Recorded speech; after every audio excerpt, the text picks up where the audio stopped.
A'udzubillahi minasyaitonirrajim. Bismillahirrahmanirrahim. Assalamualaikum warahmatullahi wabarakatuh. Kepada mereka yang beragama Islam dan salam sejahtera kepada mereka yang tidak beragama Islam. Bertemu kembali. Pada kali ini saya akan bicarakan beberapa kekeliruan yang sering ditimbulkan oleh mereka yang cuba mencari kesalahan dan kelemahan dalam agama Islam. Persoalan yang ditimbulkan, wahai orang Islam, Nabi kamu Muhammad telah pun melakukan kesalahan dan dosa.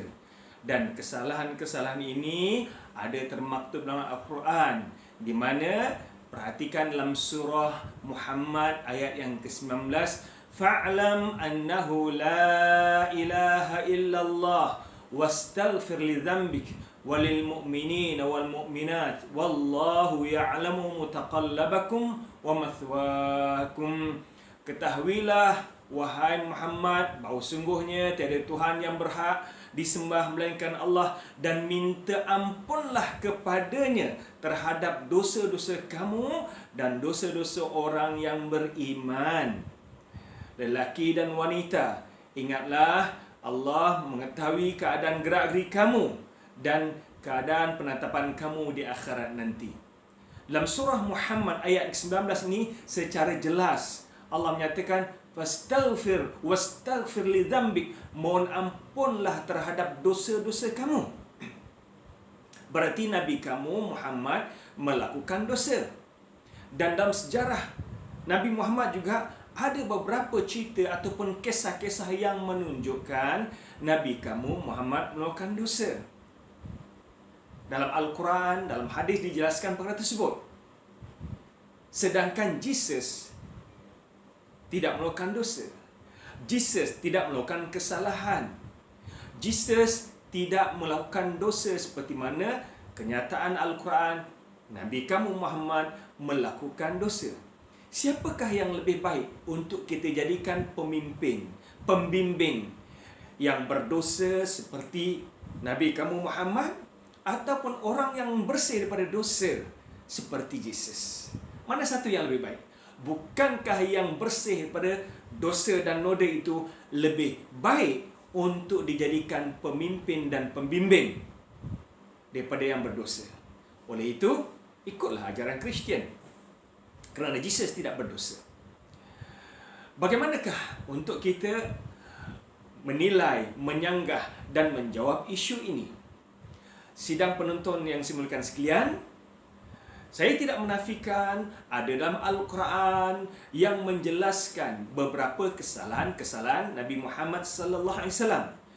Dalam menjelaskan isu ini, saya akan menjelaskan 3 perkara dalam 2 video yang berbeza. Pertama, kesalahan-kesalahan yang dirakamkan dalam Al-Quran, di mana kesalahan ini telah pun dilakukan oleh Nabi Muhammad sallallahu alaihi wasallam. Yang kedua, kesalahan para rasul sebelum Nabi Muhammad. Yang ketiga, benarkah Jesus tidak melakukan kesalahan? Apakah yang dijelaskan oleh Bible tentang perkara ini? So, dalam 2 video yang berbeza ini, saya akan jelaskan ketiga-tiga perkara ini. Yang pertama, kesalahan Nabi Muhammad sallallahu alaihi wasallam seperti mana yang kamu ungkapkan dalam ayat sebelum tadi, ya, yang telah pun kita bacakan dalam surah Muhammad ayat yang 19, wastaghfir li dzambik, mohon ampunlah terhadap dosa yang telah kamu lakukan. Kita tidak nafikan ada kesalahan yang dilakukan oleh Nabi Muhammad sallallahu alaihi wasallam sebagai seorang manusia. Sebagai seorang manusia ada kesalahan yang dilakukan oleh Nabi Muhammad sallallahu alaihi wasallam. Kemungkinan anda akan tertanya-tanya, sekiranya Nabi Muhammad melakukan kesalahan, apakah yang dimaksudkan maksum? Sebab maksum, Nabi maksum tidak melakukan kesalahan. Mengapa ada kesalahan? InsyaAllah bab maksum ini saya akan bicarakan dalam video yang lain. Anda boleh rujuk pada video tentang maksum, para nabi maksum. Yang pertama, saya jelaskan kepada anda, kita tidak menafikan dan Al-Quran pun menjelaskan beberapa yang boleh dianggap sebagai kesalahan yang dilakukan oleh Nabi Muhammad sallallahu alaihi wasallam. Antara yang pertama, ketika mana Nabi Muhammad sallallahu alaihi wasallam didatangi oleh Abdullah bin Maktum untuk meminta pengajaran, penjelasan tentang agama Islam Dan di kala itu Nabi Muhammad sedang sibuk berdakwah kepada pemimpin-pemimpin Quraisy.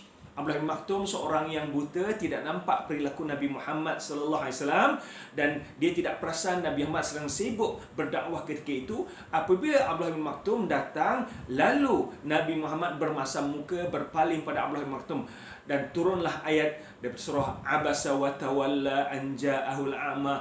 Kamu berpaling muka di kala mana datang orang yang buta kepada kamu.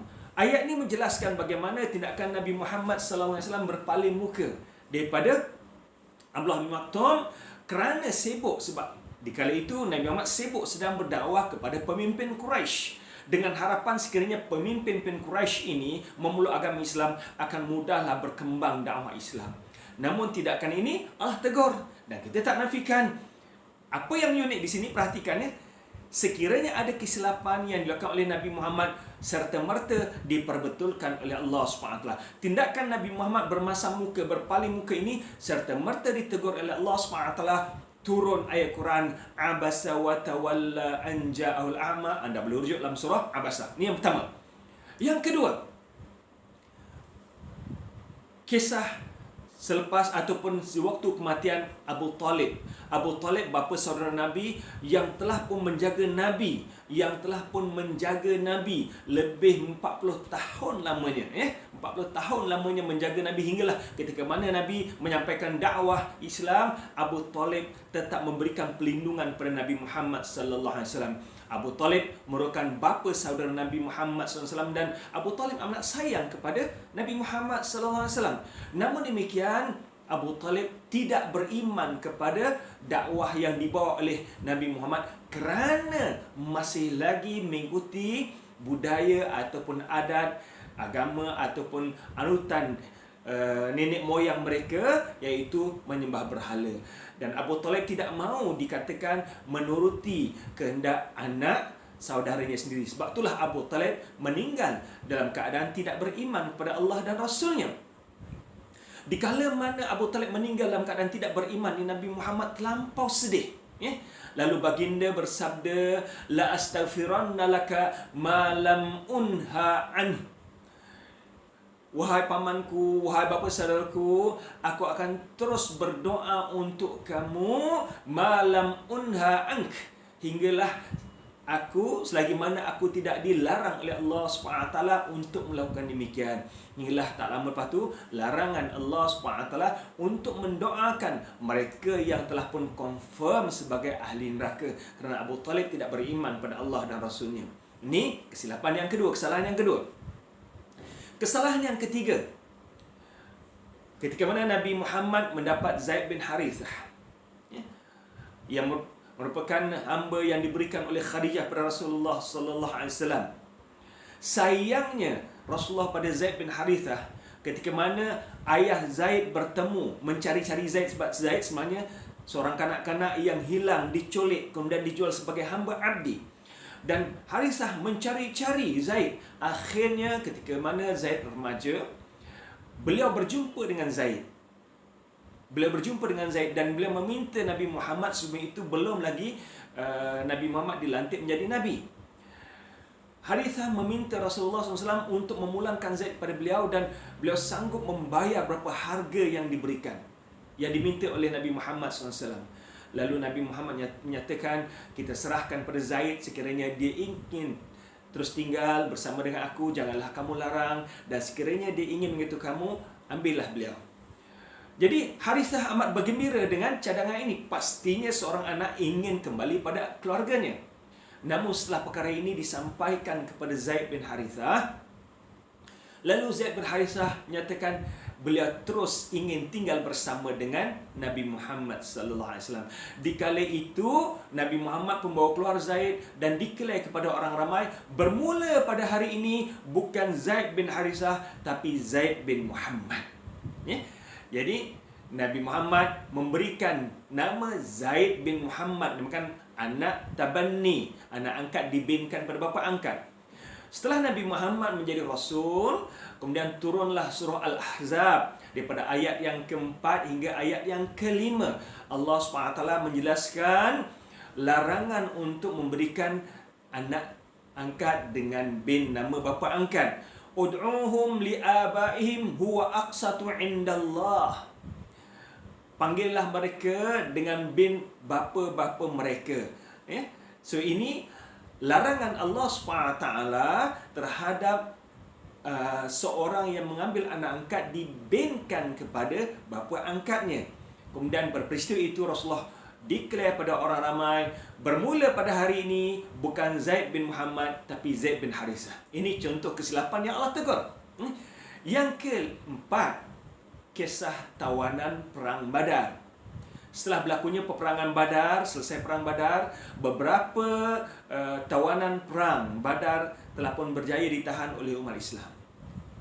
Apakah yang perlu dilakukan terhadap tawanan perang ini? Sayyidina Umar memberikan cadangan supaya dibunuh. Sebab mereka adalah orang yang memerangi Islam. Abu Bakar dan beberapa sahabat mencadangkan supaya jangan dibunuh. Mereka yang pandai mengajar umat Islam sampai umat Islam pandai, ataupun mereka yang ada harta boleh menebus diri mereka. Dan akhirnya Rasulullah SAW menerima cadangan Abu Bakar. Jadi tawanan perang tidak dibunuh. Lalu turunlah surah Al-Anfal ayat 67 hingga 68. Maka li nabiyyin an yakuna lahu asra hatta yuskhina fil ardi turiduna 'aradad dunya wallahu yuridul akhirah wallahu azizun hakim. Tidak sepatutnya bagi seorang nabi mempunyai tawanan sebelum ia dapat melumpuhkan musuhnya di muka bumi. Kamu menghendaki harta benda duniawi, sedangkan Allah Ta'ala menghendaki pahala akhirat untukmu. Dan Allah Maha Perkasa lagi Maha Bijaksana. Apabila turun ayat ini, Rasulullah dan Abu Bakar menangis. Cuma nak gambarkan bahawa sekiranya dia anggap kesalahan, walaupun ada penafsiran yang lain para mufassir dalam ayat ini, namun demikian kita perhatikan kesilapan dan kesalahan ini diperbetulkan oleh Allah SWT. Yang kelima, ini mungkin contoh yang terakhir dalam video yang pendek ini. Kisah yang kelima, di kala mana Hafsah dan juga Aisyah mengadu pada Rasulullah SAW bahawa mereka tidak suka bau madu, bau mulut Rasulullah SAW kerana minum madu. Bermula pada itu Rasulullah SAW menyatakan, bermula pada hari ini aku haramkan madu ke atasku. Turun ayat dalam surah At-Tahrim, ya ayuhan nabiyyu lima tuharrimu ma halallahu lak tabtaghi mardata azwajik. Wahai Rasul, kenapakah kamu mengharamkan apa yang Allah halalkan pada kamu kerana lantaran mengikuti kehendak isteri kamu? Ini contoh kesalahan-kesalahan yang dilakukan oleh Nabi Muhammad dan kita tidak menafikan. Kesalahan ini berlaku dan penghujung ayat tersebut, wallahu ghafurur rahim. Sungguhnya Allah Maha Pengampun lagi Maha Penyayang. Anda boleh rujuk dalam surah At-Tahrim ayat yang pertama. Gambaran apa yang saya nak berikan di sini ialah sebagai seorang nabi, sebagai seorang manusia, Nabi Muhammad sallallahu alaihi wasallam melakukan kesalahan. Namun demikian kesalahan Nabi Muhammad ditegur, diperbetulkan oleh Allah SWT supaya kesalahan itu tidak berterusan. Ayat Quran turun membetulkan tindakan Nabi Muhammad. Jadi poin yang pertama saya nyatakan di sini, kita tidak menafikan berlakunya kesalahan yang dilakukan oleh Nabi Muhammad. Namun demikian Al-Quran memperbetulkan serta-merta kesilapan tersebut. Berbanding dengan diri kita tuan-tuan, berapa banyak kesalahan yang kita lakukan tetapi tidak ada siapa yang memperbetulkan kita. Definitely tidak ada wahyu yang turun pada kita untuk membetulkan kesalahan kita. Ini perkara yang pertama. Kesalahan Nabi Muhammad diperbetulkan oleh Allah SWT supaya Nabi Muhammad dapat memperbetulkan kesalahan ini. Perkara yang kedua, sekiranya kamu mempertikaikan tentang kesalahan Nabi Muhammad SAW, rujuk dalam Bible kamu juga menceritakan kesalahan-kesalahan yang telah dilakukan oleh para rasul sebelum Nabi Muhammad sallallahu alaihi wasallam, para nabi sebelum Nabi Muhammad sallallahu alaihi wasallam. Kisah ini ada diceritakan dalam Al-Quran, kisah ini juga ada diceritakan di dalam Bible. Saya akan bagi contoh pada anda semua, jadi supaya anda tidak blame ataupun mempersalahkan Nabi Muhammad sahaja, sedangkan para rasul yang diceritakan dalam Bible juga melakukan kesalahan. Contoh yang pertama ialah kesalahan Nabi Adam alaihissalam. Ada diceritakan dalam Genesis chapter yang kedua ayat 15 hingga chapter yang ketiga ayat 17. Nabi Adam alaihissalam melakukan kesalahan dengan memakan buah yang dilarang oleh Tuhan dalam syurga. Hinggalah akhirnya Nabi Adam dikeluarkan daripada syurga. Dan Nabi Adam dikeluarkan dari syurga ini dijelaskan dalam Genesis chapter yang ke-17 ayat yang ke-23. The Lord God sent them out of the Garden of Eden and made them cultivate the soil from which they had been formed. Tuhan Allah telah mengusir dia dan isterinya dari syurga Eden supaya dia mengusahakan tanah dari mana ia dijadikan, dari mana ia diambil. Ayat ni dalam Bible ini menjelaskan bahawa Nabi Adam telah pun diturunkan ke muka bumi ini pada syurga oleh Allah Subhanahu Wa Taala. Dan kisah ini juga ada Allah ceritakan dalam Al-Quran, dalam surah Al-Baqarah ayat 35 hingga 36. Di mana Allah Subhanahu Wa Taala menjelaskan wala taqraba hadhihi syajarata fatakuna minadh dhalimin. Wahai Adam, janganlah kau makan buah yang dilarang ini, jangan kau makan buah ini. Fatakuna minadh dhalimin. Kamu akan termasuk golongan yang menzalimi diri kamu. Namun demikian, kerana bujukan iblis dan bujukan isterinya, akhirnya Nabi Adam terpengaruh dan makan buah yang dilarang oleh Allah SWT. Dan kisah ini juga dijelaskan dalam Al-Quran, di mana Allah SWT menurunkan Nabi Adam kepada syurga. Ya? Qulnah bitu ba'dukum, qulnah bitu. Di mana Allah SWT memerintahkan Nabi Adam untuk keluar daripada syurga, tinggal di muka bumi ini. So, ada persamaan dalam Bible, dalam Al-Quran, Nabi Adam melakukan kesalahan, dan Bible dan Al-Quran juga menjelaskan bahawa Nabi Adam dikeluarkan daripada syurga lantaran kesalahan ini. Namun demikian, ada perbezaan sedikit di antara Al-Quran dan Bible, di mana dalam Bible hanya terhenti Nabi Adam dikeluarkan daripada syurga dan diturunkan ke bumi. Namun demikian, Al-Quran pergi lebih jauh, di mana Al-Quran menjelaskan bahawa Nabi Adam bertaubat kepada Allah SWT. Fatalaqqa Adamu min rabbih kalimatin fataba alaih innahu wat-tawwabur rahim. Kemudian Nabi Adam AS berdoa, bermunajat kepada Allah SWT, lalu Allah ampunkan dosanya. Innahu wat-tawwabur rahim. Sungguhnya Allah Maha Pengampun lagi Maha Penyayang.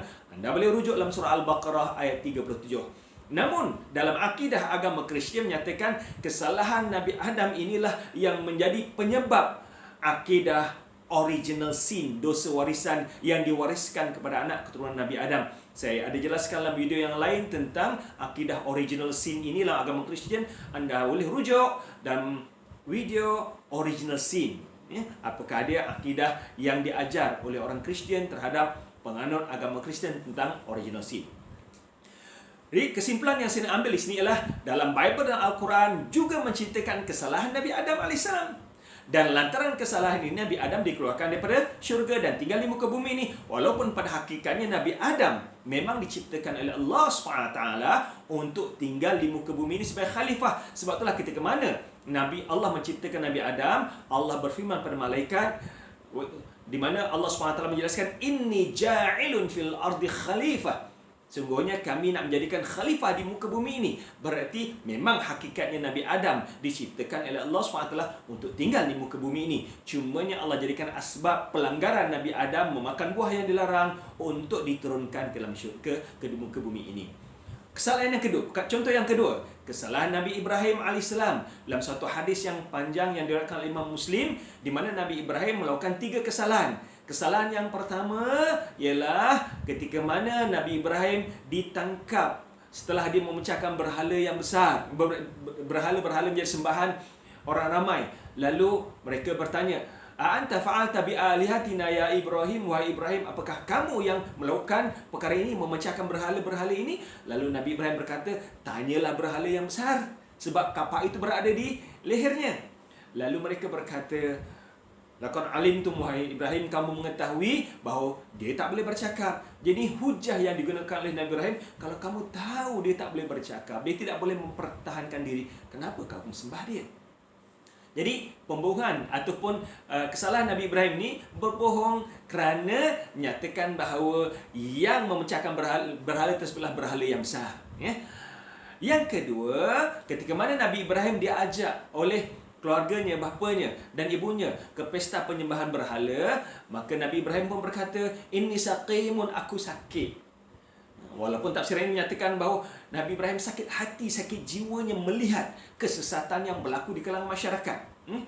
Dan pada hakikatnya bukan satu penipuan, ya. Cuma ini adalah bahasa yang mempunyai double meaning, dua makna yang berbeza, ya. Yang ketiga, ketika mana Nabi Ibrahim bersama dengan Sarah menuju ke Mesir, dan Nabi Ibrahim tahu Raja Mesir ni memang kaki perempuan, gila perempuan, womanizer. Jadi dia dah berpesan pada Sarah, sekiranya ditanya siapakah lelaki itu, beritahulah ini innahu akhi. Innahu akhi, inilah saudaraku. Ya, saudaraku, saudara seagama. Ya, gambaran saudara seagama, supaya Nabi Ibrahim tidak dibunuh, kerana sekiranya Sarah mengaku bahawa Nabi Ibrahim itulah suaminya, ada kemungkinan Nabi Ibrahim akan dibunuh. Ini tiga keadaan di mana ramai orang yang memberikan contoh penipuan-penipuan ataupun kesalahan yang dilakukan oleh Nabi Ibrahim. Walaupun ia boleh ditafsirkan dalam bentuk yang berbeza, bukan dalam bentuk penipuan, cuma saya nak gambarkan kesalahan-kesalahan yang dilakukan oleh para Nabi. Okey. Contoh yang ketiga, kesalahan yang dilakukan oleh Nabi Yunus AS. Nabi Yunus AS dilahirkan, dibesarkan di Palestin. Kemudian Allah perintahkan baginda untuk berdakwah di Ninawa, Iraq. Satu distance yang agak jauh. Namun setelah lama Nabi Yunus berdakwah di sana, tidak ada seorang pun penduduk Ninawa yang beriman.